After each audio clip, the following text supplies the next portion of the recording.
Very warm welcome to study IQ my dear friends. मैं हूं Prashant Mavani. I hope you all are doing good. आज 4 सितंबर 2020 है, दिन है फ्राइडे और दिन की शुरुआत करते हैं एक कोट के साथ। This one is from Confucius. Life is really simple. जीवन बहुत ही सरल है, बहुत ही आसान है। हमारी जो सोच है, हमारी जो आशाएं हैं, आई वोंट से आशाएं but the real word would be हमारी जो ग्रीड है। हम ज़्यादा से ज़्यादा हमारे जीवन में चाहते हैं और ये ज़्यादा पाने के चक्कर में क्वांटिटी के पीछे जब हम दौड़ने लगते हैं तो क्वालिटी जो है जीवन की वो छूट जाती है। सोचिएगा इसके बारे में। इसी के साथ डियर फ्रेंड्स, स्टडी आईक्यू की टीम ने मिलकर एक स्मार्ट कोर्स डिज़ाइन किया है। ये स्मार्ट कोर्स सिविल सर्विसेज की एग्जामिनेशन के लिए है। It covers your pre as well as mains examination. To find out more about it, all you have to do is download our mobile application. आज हमारे table के ऊपर हैं total 4 important articles. कुछ न्यूज़ आइटम्स को भी देखेंगे। Dear friends, आप सोच रहे होंगे कि ये प्रशांत मावनी सर भी गजब हैं। अभी थोड़े टाइम से ही उन्होंने सुबह 8 साढ़े 8 बजे के बीच में लेक्चर्स देने की शुरुआत कर दी और फिर से आज वो लेट हो गया। The thing is dear friends, I am not sure why, but मैं बहुत थक गया था। I try to get up at 4:30 today, लेकिन मैं उठ ही नहीं पाया। I was so tired, literally tired. और मैं जब उठा उस टाइम पर भी I was not feeling that great. ऐसा नहीं है कि कोई बुखार है ऐसे, but I was just tired and now I M feeling okay. Now I am fresh like a horse now, लेकिन I was not feeling that great this morning. I don't know why. I think एक बहुत बड़ा ज़बरदस्त बदलाव किया है मैंने अपने खुद के शेड्यूल में। और जो एक लेट थोड़ा 10-11 बजे तक जागने की आदत है तो वो अभी रिपेयर नहीं हुई है। मॉर्निंग टाइम रिपेयर हो गया है 4:30, लेकिन रात का जो टाइम है I need to make sure कि मैं I hit the bed by 9 और बिफोर दैट। सो शायद ये होगा, शायद ये जो चेंज है उसकी वजह से ऐसी चीज़ें हो रही होगी, but I am not going to leave it. आपको रेगुलर बेसिस पर I will try my level best कि आपको 8:30 बजे से पहले या 8:30 के आसपास आपको वो लेक्चर जो हैं हिंदू एनालिसिस का वो मिल जाए। तो ये था एक इम्पोर्टेंट एक्सप्लेनेशन, आपको मुझे देना ही पड़ेगा ऑफ कोर्स, क्योंकि आप में से बहुत सारे स्टूडेंट्स ने अपना शेड्यूल जो है आज का चेंज किया होगा और आपको थोड़ी तकलीफ भी हुई होगी। उसके लिए मैं माफ़ी चाहता हूँ। लेक्चर की पीडीएफ को डाउनलोड करने के लिए check out my Telegram channel and you can follow me on Facebook. तो डियर फ्रेंड्स, सबसे पहला आर्टिकल जो है ये बहुत ही शानदार आर्टिकल है, बहुत ही इंटरेस्टिंग है। यू वॉन्ट बिलीव, अभी कल ही मैं अपने मदर से बात कर रहा था when I was taking my lunch. तो हम बात कर रहे थे एंड मेरे जो माता जी हैं, मदर हैं, मम्मी, तो शी वॉज टेलिंग मी कि उनके टाइम पर कोई हिस्ट्री की कुछ बात निकली and we were talking about it. And वो बता रहे थे कि जियोग्राफी मेरा सब्जेक्ट फेवरेट रहा है, हिस्ट्री नहीं, क्योंकि हिस्ट्री में डेट्स याद रखनी पड़ती थी और हिस्ट्री जो है उसमें कोई आज के ज़माने में जो भी चीज़ें हैं तो उस टाइम पर ऐसा कोई नहीं था। एक छोटा सा बस फ़ोटो हुआ करता था। That's what she told me कि उनकी टेक्स्ट बुक में एक छोटा सा, अगर अकबर है तो अकबर का एक छोटा सा फ़ोटो, उसमें आपको वो भी black and white, and that's it, you are done. तो इस प्रकार की सिचुएशन थी। तो हिस्ट्री जो है वो बहुत सारे स्टूडेंट्स को आज भी हिस्ट्री जो है वो बहुत ही इररेलेवेंट। लोग कई बार पूछते हैं कि हिस्ट्री पढ़ने से क्या फ़ायदा है, मीन्स जो हो गया है वो सारे लोग जो हैं वो मर चुके हैं, हु केयर्स अबाउट देम, हमें आज और फ्यूचर के बारे में सोचना चाहिए। ऐसा मैंने सुना भी है। एंड टू बी ऑनेस्ट, मुझे भी हिस्ट्री बहुत ही बोरिंग लगता था when I was in school. जब से ये कॉम्पिटिटिव एग्ज़ाम की फील्ड में मैंने एंट्री ली तब से मुझे हिस्ट्री में एक इंटरेस्ट, क्योंकि कोई रूल्स कोई रेगुलेशंस नहीं थे, right. I was free to explore whatever I like. जो भी मुझे इंटरेस्ट है, मुझे जितना भी किसी के बारे में पढ़ना है, ऐसा कुछ नहीं था। I was free to do that thing. और फिर मुझे पता चला कि हिस्ट्री से हम बहुत सारे डिसीजंस, अच्छे डिसीजंस ले सकते हैं। जो गलतियाँ पहले लोगों ने की हैं, राइट, वो भी हम उनके पार्ट ही हैं, डायरेक्टली इनडायरेक्टली। अगर आप दूसरे ग्रह के व्यक्ति हैं और अगर आप पृथ्वी को देख रहे हैं एक अलग पर्सपेक्टिव से अगर आप देखें, तो यू विल फील लाइक ये तो सभी एक दूसरे के जो हिस्ट्री में रह चुके हैं वो सारे लोग कहीं ना कहीं हमारे फोर फादर्स हैं और हम उनके ही वंशज हैं। तो उन्होंने जो गलती की है उन गलतियों को हम रिपीट ना करें, ये मोस्ट इंपॉर्टेंट थिंग है। ये समाज के लिए भी है, पॉलिटिशियंस के लिए हैं, इंडिविजुअल्स के लिए हैं। आप सोचिएगा इसके बारे में, राइट। दूसरी जो चीज़ है वो ये भी है कि हिस्ट्री खास करके पॉलिटिक्स की या फिर देश की बात करें तो हिस्टोरिक जो चीज़ें हुई हैं वो डिसीजन लेने में भी हमारी बहुत मदद करती है कि फ्यूचर में हमें अगर ये सिचुएशन हुई है तो हमें क्या करना चाहिए। मैं थोड़ा यहाँ पर आर्टिकल्स में, जनरली आर्टिकल्स जो होते हैं उनकी ही बातों में लिमिटेड नहीं रहता हूँ। क्या आपको पता है डीमोनेटाइजेशन जो है वो सिर्फ नरेंद्र मोदी साहब ने नहीं किया है, डीमोनेटाइजेशन पहले के ज़माने में भी होता था, राइट। और ये इसलिए होता था क्योंकि अगर आप मान लीजिए कि आप अकबर हैं और आपने किसी एक आपके वहाँ पर छोटा सा जो भी एक प्रोविंस है या फिर एक छोटा सा राज्य जो है उसको टेक ओवर किया है, तो अब अगर आपने टेक ओवर किया है तो आप सोचिए कि एक देश में वो आपके देश का ही पार्ट बन गया या फिर आपके राज्य का पार्ट बन गया, तो वहाँ पर अलग करेंसी, यहाँ पर अलग करेंसी, यहाँ पर अलग रूल्स एंड रेगुलेशंस, यहाँ पर अलग रूल्स एंड, तो इस प्रकार से ये कभी इंटीग्रेट ही नहीं होगा। तो उस टाइम पर बहुत सारे राजाओं ने डीमोनेटाइजेशन किया था। तो क्या आपको नहीं लगता कि उस टाइम पर भी बहुत सारे इश्यूज हुए होंगे? हमें इन सारी बुक्स या फिर किताबों के बारे में पता नहीं है कि उस टाइम पर सिचुएशन को कैसे हैंडल किया था, लेकिन I am sure decision makers जो हैं उनके पास टीम होती हैं, उनके पास लोग होते हैं जो इस प्रकार की चीज़ों के बारे में बताते हैं कि कैसे क्या क्या चीज़ें हो सकती हैं। और फिर आज के ज़माने में जो भी नई चीज़ होगी, ऐसा नहीं है कि उन किताबों में जो लिखा गया है वही बिहेवियर हम करेंगे। अगर कुछ अलग चीज़ हमने की तो आज की ये जो अलग चीज़ हमने की है वो आने वाली जनरेशन्स को, फ्यूचर में अगर कोई दूसरे प्राइम मिनिस्टर या फिर दूसरी गवर्नमेंट अगर डीमोनेटाइजेशन करे तो फिर वो पीछे देखकर मुड़कर देख सकते हैं कि भाई 2016 का जो डीमोनेटाइजेशन था तो उसके बाद क्या हुआ एंड थिंग्स लाइक दैट। तो ये एक जस्ट एग्जांपल था आपके लिए। फिर बहुत सारे स्टूडेंट्स लकी होते हैं कि उनके जो टीचर्स हैं वो बहुत अच्छे स्टोरी टेलर होते हैं, और अच्छे स्टोरी टेलर जो हैं, मीन्स स्टोरीज़ जो हैं, हम सबको स्टोरीज़ सुननी बहुत पसंद है। It's a very natural thing, right. और सिर्फ ऐसा नहीं, भारत में दुनिया के किसी भी लोग, आप अगर किसी को मिलेंगे भी तो भी वो स्टोरीज़ में ही बात करते हैं कि मैं यहाँ पर गया था, गई थी, हमने ये किया वो किया, दैट इज़ अ स्टोरी, तो स्टोरी टेलर अगर कोई अच्छा है, राइट, तो हिस्ट्री में इंटरेस्ट जनरेट हो सकता है या फिर इंटरेस्ट क्रिएट किया जा सकता है। लेकिन सबसे इम्पोर्टेंट चीज़ जो मुझे इस आर्टिकल में मिली है वो ये है कि हिस्ट्री हमारी आइडेंटिटी को, हमारा जो समाज है, हमारा जो जीवन है, हमारी जो लाइफ है, हम जो भी चीज़ें करते हैं उसको और ज़्यादा अच्छी तरीके से समझने में, और इनफैक्ट आप ये भी कह सकते हैं कि हमारी खुद की जो आइडेंटिटी है, अपने आप को अच्छी तरीके से समझने के लिए भी हिस्ट्री जो है एक बहुत ही इम्पोर्टेंट रोल प्ले करती है। I'm sure many of you are thinking कि अपने आप को समझने के लिए history, again right, content, history का कंटेंट क्या पढ़ाया जा रहा है और कैसे हिस्ट्री पढ़ाई जा रही है, ये बहुत मैटर करता है। ये दोनों का अच्छा कॉम्बिनेशन होना चाहिए, अच्छा कंटेंट और जो पढ़ाने की टेक्निक है वो भी अच्छी होनी चाहिए। आज के ज़माने में हम डिजिटल सोर्सेज का इस्तेमाल कर सकते हैं, राइट, ये सारी चीज़ें, और कुछ चीज़ें ऐसी हैं जो बच्चों के इमेजिनेशन के ऊपर भी छोड़नी चाहिए, क्योंकि हम सब अपने दिमाग में ख़ुद के पिक्चर्स क्रिएट करते हैं, और वो पिक्चर्स जो हम क्रिएट करते हैं वो हमेशा हमारे दिमाग में रहते हैं। ओके, अब जहाँ तक कंटेंट की बात है या फिर हमारे आइडेंटिटी की बात है, तो आप देखिए कि CBSE की क्लास 7 की जो टेक्स्ट बुक है उसमें आपको नॉर्थ साउथ डिवाइड देखने को मिलेगा। ये आइडेंटिटी वाला जो यहाँ पर पोर्शन मैंने आपको बताया, हमारी आइडेंटिटी को समझने में हिस्ट्री मदद करती है, तो वो आपको यहाँ पर मिल जाएगा। आप सोचिएगा इसके बारे में, आई am just giving you hint कि आपको वो आंसर यहाँ पर मिलेगा। क्या आपको पता है कि ये जो CBSE की टेक्स्ट बुक है उसमें से 12 चैप्टर्स में से 6 चैप्टर्स जो हैं वो दिल्ली सल्तनत और मुग़ल एम्पायर के ऊपर हैं। 50% सिलेबस जो है वो 2 टॉपिक्स या फिर 2 चीज़ों के ऊपर है, दिल्ली सल्तनत और मुग़ल एम्पायर। विजयनगर एम्पायर जो है उसका सिर्फ एक चैप्टर है, आधा चैप्टर। और नॉर्थ ईस्ट जो है वो तो करिकुलम का पार्ट ही नहीं है। जो अहोम्स हैं जो आपको आसाम में मिलते हैं, राइट, आसाम की हिस्ट्री के साथ जुड़ी हुई एक एथनिक ग्रुप है, तो अहोम्स जो हैं उनकी ओरल हिस्ट्री है, तो इन ओरल हिस्ट्री को इतना ज़्यादा कंसिडर ही नहीं किया जाता। हमारे देश में जो रिटर्न आज मीन्स इतना ये जो कॉलोनाइजेशन हुआ और उसके बाद सारी चीज़ें हमारे रिलीजन को, हमारे जो ट्रेडिशंस हैं उनको इतना ज़्यादा इम्पोर्टेंस नहीं दिया जा रहा था ब्रिटिश टाइम में, बिकॉज सारी चीज़ें हमारे यहाँ पर ओरली चल रही थी।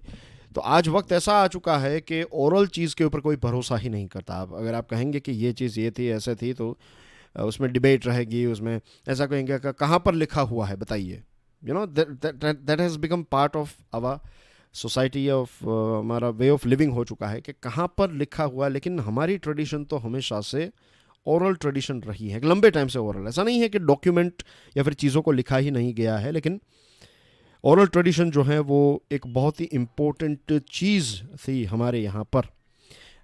अफ्रीका में, फिर साउथ अमेरिका में, फिर एशिया के बहुत सारे देशों में ओरल ट्रेडिशंस जो हैं उनका इम्पोर्टेंस था। और वेस्टर्न ट्रेडिशन में जो बुक्स हैं उनको ही, सिर्फ बुक्स को या फिर डॉक्यूमेंटेड चीज़ों को ही ट्रूथफुल या फिर रियल सोर्स माना जाता था। लेकिन सारी जगहों पर, ज़्यादातर जगहों पर ये वेस्टर्न कंट्रीज़, खास करके यूरोपियन कंट्रीज़ ने कॉलोनाइजेशन किया, तो उसके बाद ये जो डॉक्यूमेंटेड चीज़ें हैं उनको हम भी इतना ही इम्पोर्टेंस देने लगे। उसको इम्पोर्टेंस देने में कोई गलत बात नहीं है, don't take me wrong, but what I am saying is कि ओरल ट्रेडिशंस को क्यों हम भूल गए। सीबीएसई री एग्जामिन सिलेबस, राइट। अब क्या करना चाहिए, सीबीएसई को अपना सिलेबस जो है उसको डेफिनेटली री एग्जामिन करना चाहिए। अब आप सोचेंगे कि सीबीएसई जो है वो नेशनल लेवल उसका एक फोकस रहता है, तो क्या हर एक राज्य के लिए, छोटे छोटे जो भी एक राज्य में, गुजरात में कुछ हुआ है, तमिलनाडु में कुछ हुआ है, या फिर कर्नाटका में कुछ हुआ है, तो सभी की हिस्ट्री एक टेक्स्ट बुक में डालेंगे तो बच्चों के लिए that would be too much.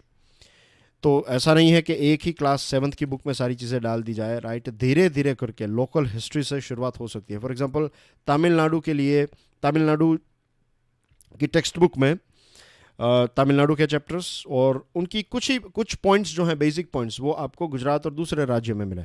ऐसा हो सकता है, ऐसा वर्कआउट किया जा सकता है। I am just sharing some ideas. फिर धीरे धीरे करके जैसे वो 8th में आए, 9th standard, 10th, 11th, 12th, तो धीरे धीरे करके फिर स्टेट्स को कवर करना, नेशनल और इंटरनेशनल हिस्ट्रीज़ को इस प्रकार से कवर किया जा सकता है। आप सोचिए कि तमिलनाडु के जो बच्चे हैं उनको पांड्या डायनेस्टी के बारे में उतनी इन्फॉर्मेशन ही नहीं मिलती है इन बुक्स में, और बहुत कम लोगों को शायद पता भी होगा कि पांड्या डायनेस्टी जो है it is one of the longest dynasties in India. एक लंबे टाइम तक हमारे देश में राज किया, लेकिन इस डायनेस्टी को उतना इम्पोर्टेंस नहीं मिला है। केरला की जो कुलशेखरा डायनेस्टी थी, तो कुलशेखरा के टाइम पर स्टेट ऑफ द आर्ट यानी कि लेटेस्ट ऑब्जर्वेटरी वहाँ पर थी, लेकिन इन सारी चीज़ों के बारे में हमें पता नहीं होता है। तो ऐसे बहुत सारे अलग अलग जगहों पर अलग अलग चीज़ें आपको देखने को मिलेगी। A chapter on cultural history in medieval times about what people ate, how they dressed, the nuances of irrigation, land cultivation, how they resolved fights and what games they played would be fascinating for 11 to 12-year-olds. जो बच्चे हैं 11-12 साल 13 साल के बच्चे हैं, तो उनको अगर आप medieval टाइम के लोग क्या खाते थे, क्या खेलते थे, कौन सी गेम्स वो खेलते थे, उस टाइम पर खेती बाड़ी में सिंचाई की सिस्टम कैसे थी, लैंड कल्टीवेट कैसे होता था, ये सारी चीज़ें, अगर झगड़ा हुआ तो वो कैसे सॉल्व करते थे, तो ये सारी चीज़ें अगर उनको सिखाई जाए, उनको बताई जाए, तो फिर आप सोचिए उनका इंसाइट कितना बढ़ जाएगा, राइट। और अगर लोकल जगह पर कहीं पर आपके राज्य में या फिर डिस्ट्रिक्ट में कोई ऐसी जगह है जहाँ पर मेडिइवल रिमेन्स हैं, तो वहाँ पर बच्चों को ले जाना चाहिए। वहाँ पर एक ऐसा नहीं कि सुबह गए और शाम वापस आ गए, थोड़े दिन वहाँ पर एक्सप्लोर करें। ऐसे पिकनिक्स जो हैं वो अरेंज होने चाहिए। फिर भाषाओं की बात करें तो भाषा सिर्फ धर्म के साथ नहीं जुड़ी हुई। आज भाषा की जब भी बात आती है तो कहीं ना कहीं धर्म की बात भी हमें देखने को मिलती है, क्योंकि जनरली हिस्ट्री की जब बात आती है तो सिर्फ राजाओं के साथ ही जुड़ी हुई बातें हमें बताई जाती है, लेकिन राजा के सिवा भी बहुत सारे लोग थे, राइट। एक पेंटर की लाइफ कैसी थी, एक फार्मर की लाइफ कैसी थी, ये सारी चीज़ें बहुत ही इंटरेस्टिंग होती है। लेकिन हिस्ट्री तो सिर्फ राजा और उनके जन्म और मृत्यु, डेट्स, युद्ध कितने हुए, ये सारी चीज़ें, तो ये हिस्ट्री नहीं है। हिस्ट्री का पार्ट है लेकिन ये हिस्ट्री नहीं है। इन द सेम वे भाषा जो है वो सिर्फ धर्म के साथ जुड़ी हुई नहीं है, उसमें बहुत सारे ड्रामाज हैं, पोएम्स हैं, वर्ड पजल्स हैं, ये सारी चीज़ें हैं। तो ये सारी चीज़ें जब हम समझेंगे, सीखेंगे, तब जाकर हमें हमारा देश कहाँ पर क्यों है, हम क्या खाते हैं, क्या पीते हैं, क्या सोचते हैं, ये सारी चीज़ें हमें हिस्ट्री में पढ़ने को मिलती हैं, और ये सारी चीज़ों से हम हमारी आइडेंटिटी और हमारे बिहेवियर को इम्प्रूव कर सकते हैं। इसी के साथ डियर फ्रेंड्स, आगे बढ़े उससे पहले इस लेक्चर को दूसरे स्टूडेंट्स के साथ तो शेयर ज़रूर करें। वीडियो पसंद आया then hit the like button और हमारी चैनल को सब्सक्राइब करना ना भूलें। पार्शियल रिलीफ, सुप्रीम कोर्ट ने एजीआर ड्यूज जो हैं वो कोई नया टॉपिक तो है नहीं, तो इसमें जो हिस्ट्री में जब हम जितना डीप गए उतना डीप जाने की आवश्यकता नहीं है। बेसिकली सुप्रीम कोर्ट ने एक बहुत ही इंपॉर्टेंट डिसीजन लिया है। सुप्रीम कोर्ट ने 10 सालों का वक्त दिया है टेलीकॉम सर्विस प्रोवाइडर्स को कि आपका जो ड्यू है, आपको जो एजीआर पे करना है, वो पैसे आप 10 सालों के अंदर जैसे भी कर सकते हैं, आप 10 सालों के अंदर आपको वो कंप्लीट कर देना है। सेंट्रल गवर्नमेंट ने रिकमेंडेशन दिया था 20 सालों का, कि 20 साल का वक्त जो है वो देना चाहिए, लेकिन सुप्रीम कोर्ट भी ये सोच रही थी कि इन 20 सालों में अगर वोडाफोन आइडिया या फिर एयरटेल या फिर जियो, राइट, ये कंपनीज बंद हो गई तो फिर किससे किससे पैसे कलेक्ट किए जाएंगे, तो कब क्या होगा। तो ये भी एक चीज़ है। Center has made clear that where the AGR used to be sought at one go, it could well push service providers into insolvency proceedings. Central government ने एक बहुत ही सेंसिटिव तरीके से एक स्टैंड लिया था कि अगर एक साथ सारे पैसे, अगर सुप्रीम कोर्ट को बताया कि अगर एक साथ जो भी एजीआर ड्यूज हैं, लेट्स से वोडाफोन आइडिया को कुछ जो भी पैसे पे करने हैं वो एक साथ अगर उनसे कलेक्ट करने का आदेश दिया जाएगा तो फिर वो कंपनी जो है वो बैंकरप्ट हो जाएगी, वो कंपनी ऑपरेट नहीं कर पाएगी, लोगों की जॉब्स चली जाएगी, उनके जो सब्सक्राइबर्स हैं उनका टेलीफोन, ये मोबाइल फ़ोन और सारी चीज़ें जो हैं वो बंद हो जाएगी। तो ऐसा हार्श डिसीजन नहीं लेना चाहिए, धीरे धीरे करके। तो सुप्रीम कोर्ट ने शायद इसी वजह से ये सारी चीज़ों को ध्यान में रखते हुए 10 साल का वक्त जो है वो दिया है। The Indian banks association had also explained its position in seeking A judicious and non disruptive outcome, something similar वो सेड बाय आईबीए ने भी ऐसा ही कुछ कहा था। अब हमारे देश में टेलीकॉम सर्विसेज जो हैं उनकी सिचुएशन काफ़ी ख़राब है। एक तो है कि एवरेज रेवेन्यू पर यूज़र जो है वो काफ़ी ड्रॉप हो गया है। दूसरी चीज़, जियो के आने से, मीन्स जियो से पहले बहुत सारी कंपनीज़ ने बहुत सारे पैसे हमसे लूटे हैं, बहुत सारे पैसे कमाए हैं, लेकिन जियो के आने से एक बहुत बड़ा डिस्ट्रप्शन हुआ और इसकी वजह से उनको अपनी प्राइसेस ड्रॉप करनी पड़ी और इसकी वजह से वो जो पहले प्रॉफिट कमाते थे और जिस प्रकार का एक बिजनेस मॉडल चलाते थे वो चलाना अब सस्टेनेबल नहीं रहा उनके लिए।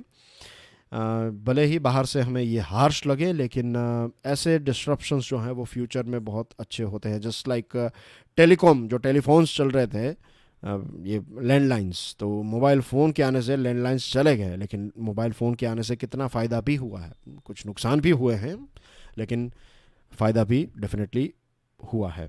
A surge in data use even as the price of such data plans remained almost unviably low. लोग डेटा का इस्तेमाल ज़्यादा कर रहे हैं लेकिन प्राइस जो है उसकी कम हो गई, तो प्रॉफिट कम हो रहे हैं।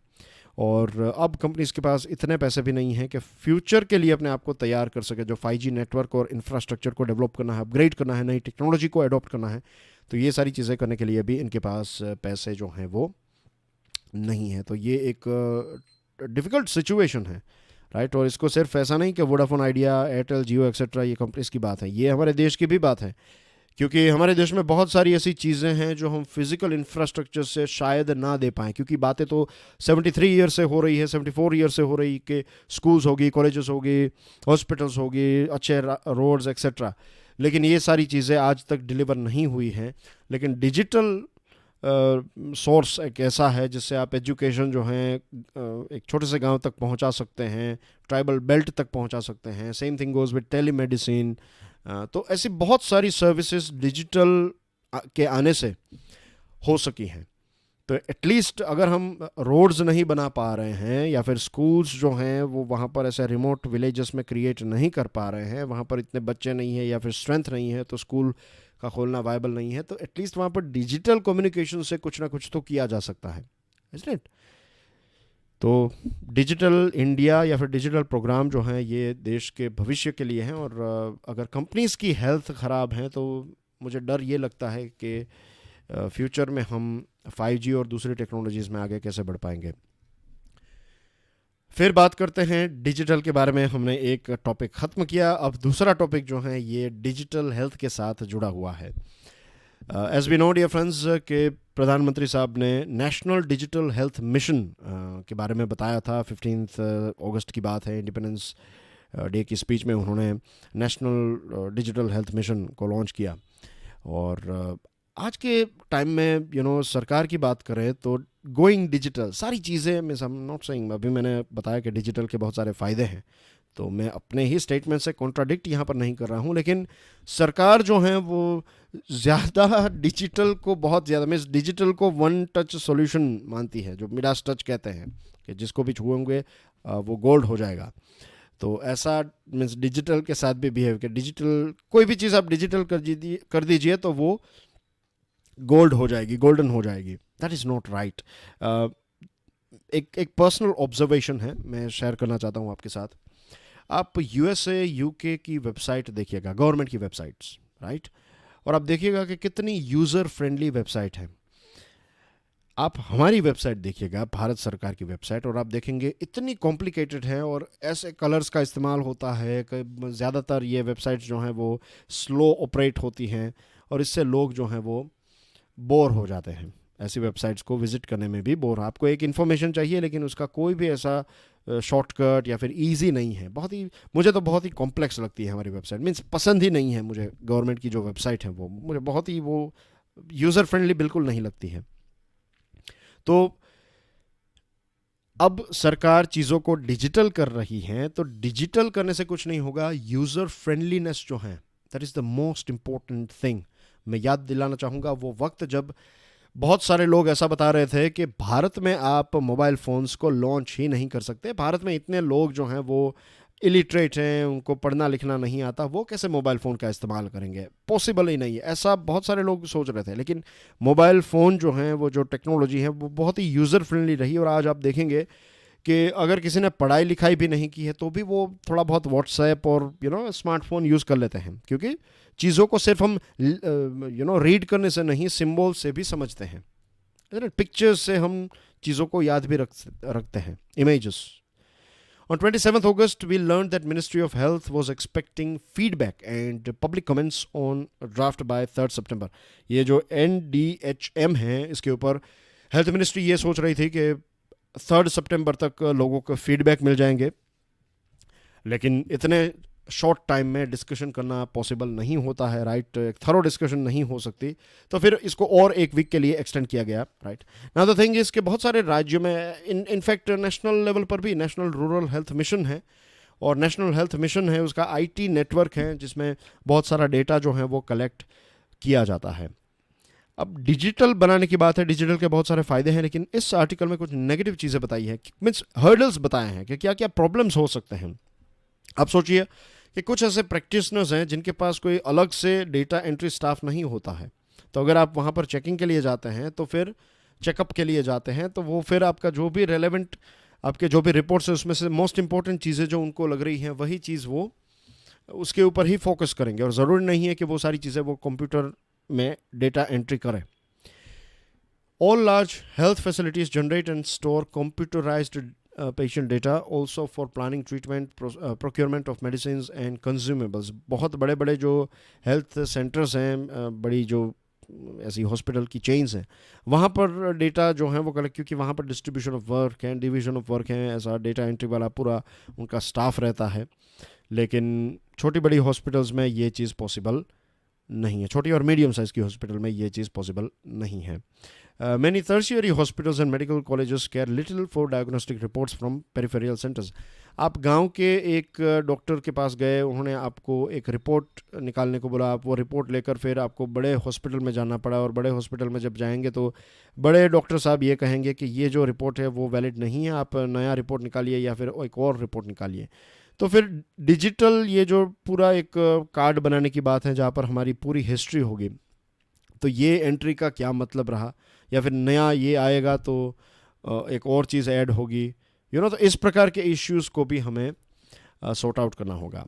अब एक आईटी कंसल्टिंग फर्म है और ये पूरा एक नेशनल हेल्थ स्टैक तैयार कर रही हैं। हमारे देश में 8 लाख जितने डॉक्टर्स, 10 लाख जितने फार्मासिस्ट और 60,000 हॉस्पिटल्स जो हैं, इनका डेटा इसमें कलेक्ट किया जाएगा, उनको ऑन बोर्ड लाया जाएगा। तो इसमें कस्टमाइजेशन कितना दिया जाएगा वो भी एक बहुत बड़ा कस्टमाइजेशन, यानी कि हर एक का काम करने का तरीका अलग हो रहता है, अलग अलग राज्यों में अलग रहता है, डॉक्टर्स का अलग रहता है। तो फिर ये जो भी एक पैटर्न फॉलो करने की बात कर रहे हैं, तो क्या ये पॉसिबल है, इसके चैलेंजेस हो सकते हैं। दूसरी चीज़, वोटर आईडी कार्ड में, आधार में भी हमें बहुत सारे इश्यूज देखने को मिले हैं। तो यहाँ पर जो आप डेटा तैयार कर रहे हैं तो उसमें अगर इश्यूज़ हुए हैं तो फिर इंश्योरेंस कंपनीज तो अपने मीन्स इंश्योरेंस कंपनीज को तो यही चाहिए कि आपके डेटा में इश्यू हो, और फिर वो मना कर देंगे कि भाई आपका क्लेम जो है वो पास नहीं कर सकते क्योंकि आपका डेटा एक्यूरेट नहीं है। फिर बहुत सारी बड़ी कंपनीज जो हॉस्पिटल्स हैं उन्होंने करोड़ों रुपए खर्च करके रोबस्ट और सोफिस्टिकेटेड सॉफ्टवेयर लिए हैं प्राइवेट कंपनीज से, तो उनका क्या होगा, ये भी एक बहुत बड़ा प्रश्न है। जैसे मैंने आपको बताया कि जो एलोपैथिक और छोटे जो प्रैक्टिशनर्स हैं, इंडियन सिस्टम मेडिसिन, आयुर्वेद और इंडिपेंडेंट प्रैक्टिशनर्स हैं जो छोटी डिस्पेंसरीज चलाते हैं, तो उनको सिस्टम कौन पहुंचाएगा और वो कैसे काम करेंगे, उनको कंप्यूटर का और ये सारी चीज़ों का एक्स्ट्रा कॉस्ट भी होगा, राइट। तो ये कुछ चैलेंजेस इस आर्टिकल में लिखे गए हैं। फिर एक बहुत ही खूबसूरत, बहुत ही इंटरेस्टिंग आर्टिकल लिखा है हामिद अंसारी साहब ने। हामिद अंसारी साहब हमारे वाइस प्रेसिडेंट रहे हैं हमारे देश के। आई थिंक 2 टेन्योर उन्होंने 10 सालों तक वो वाइस प्रेसिडेंट रहे हैं हमारे देश के, लगभग 10 सालों तक। आई am not sure about exact tenure, लेकिन I'm sure he was there for more than 5 years. Okay. A politics of avoidance that must be questioned. हमारे देश में हमारे लोगों ने we the people, isn't it, constitution की शुरुआत में ही हम कहते हैं we the people of India. हमने एक कॉन्स्टिट्यूशन बनाया, हमने एक कॉन्स्टिट्यूशन को अडॉप्ट किया है, एक कॉन्स्टिट्यूशन को एक्सेप्ट किया है, और इस कॉन्स्टिट्यूशन में हमारी जो चॉइस रही है वो है पार्लियामेंट्री फॉर्म ऑफ गवर्नमेंट, यानी कि हमारे देश में एक पार्लियामेंट है। हम वहाँ पर नहीं जा सकते क्योंकि मैं और आप, मैं एजुकेटर हूँ, आप स्टूडेंट हैं, आपके पेरेंट्स बिजनेस, जॉब या फिर प्रोफेशन में हैं, तो हम सब अपना अपना काम करेंगे, लेकिन हम कुछ लोगों को वहाँ पर भेजेंगे, रिप्रेजेंटेटिव्स को, और उनसे ये एक्सपेक्ट करेंगे कि वो हमारे देश को अच्छी तरीके से ऑपरेट करें, राइट। तो पार्लियामेंट्री फॉर्म ऑफ गवर्नमेंट हमने चूज़ किया।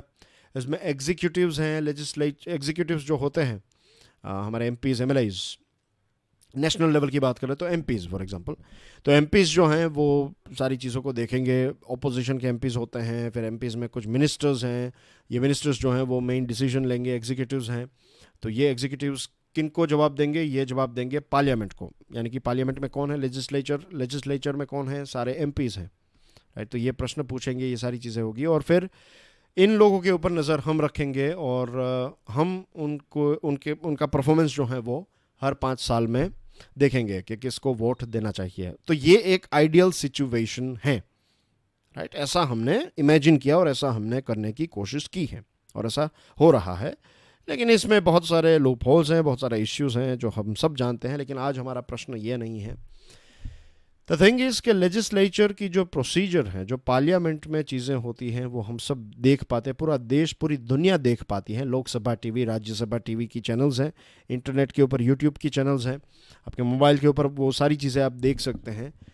तो अगर एक प्रोसेस को पूरा देश देख रहा है, बिग बॉस का जो एक शो चल रहा है या फिर चल रहा था, व्हाटएवर इट इज़, मैं उसको फॉलो नहीं करता हूँ, लेकिन जो भी शो हैं तो उसमें लोग, जो अंदर रहने वाले लोगों को देख सकते हैं, वो कितना जेन्यून है, नहीं है, I am not sure.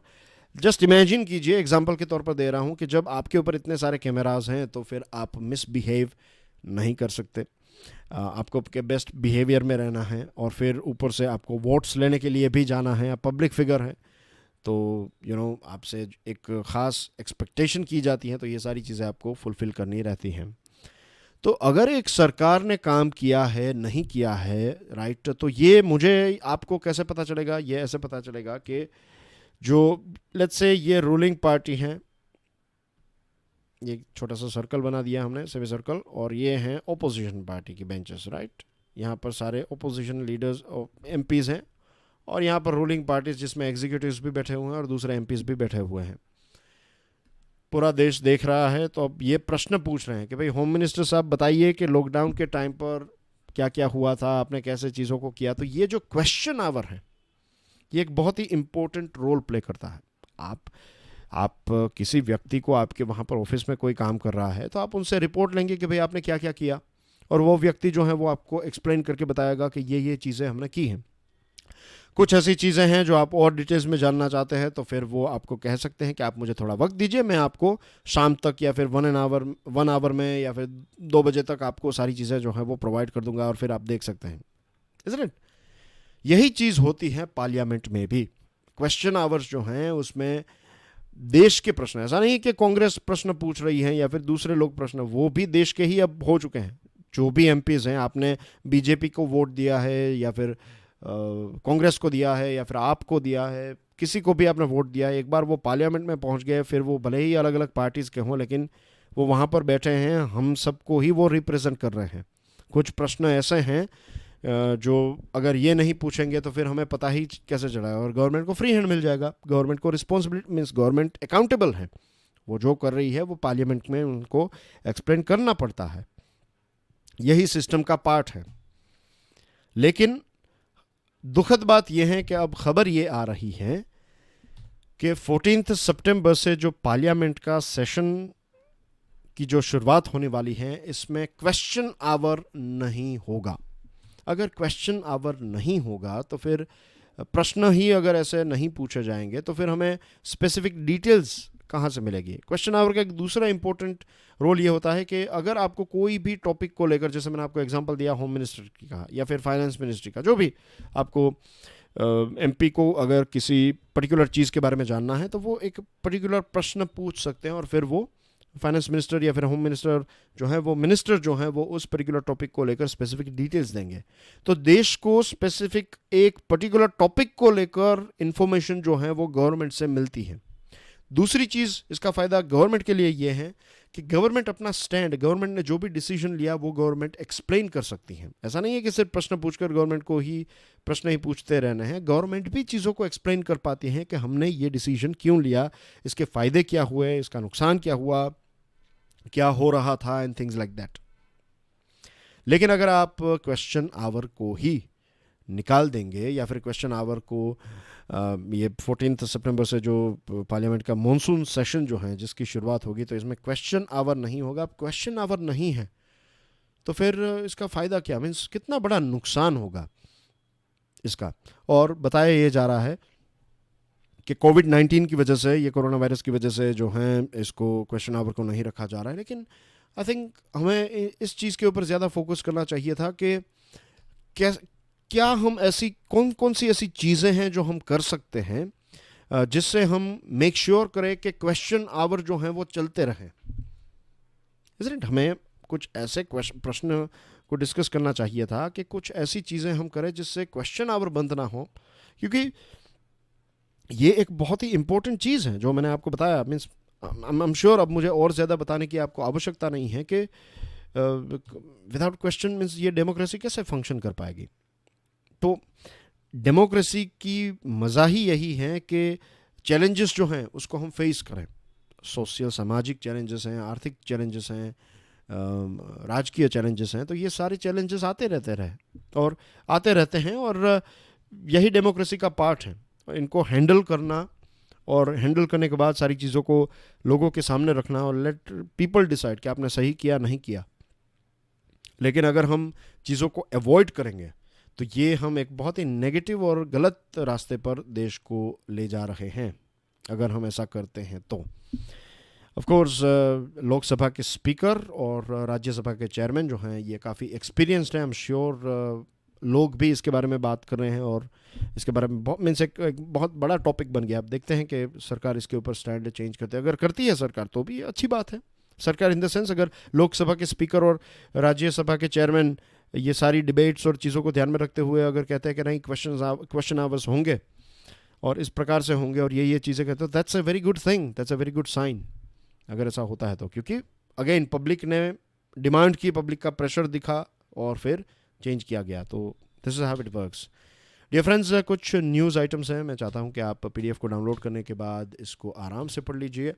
And that's everything from my side. Again dear friends, let me assure you 8:30 के आसपास ही मैं आपको रेगुलर बेसिस पर लेक्चर प्रोवाइड करूंगा। आज जो हुआ that was all of the sudden, लेकिन आई एम श्योर कुछ दिनों के अंदर, कुछ हफ्तों के अंदर I'll get used to with it and then I will stick with this early morning session only. मेरे लिए भी यही बेस्ट है कि मैं अर्ली मॉर्निंग सेशंस डिलीवर करूं, ताकि दूसरा जो चैनल मैनेजमेंट का काम है वो मैं फोकस तरीके से लेक्चर्स के बाद कर सकूं। So that's everything from my side. Thank you very much. God bless you all. Jai Hind.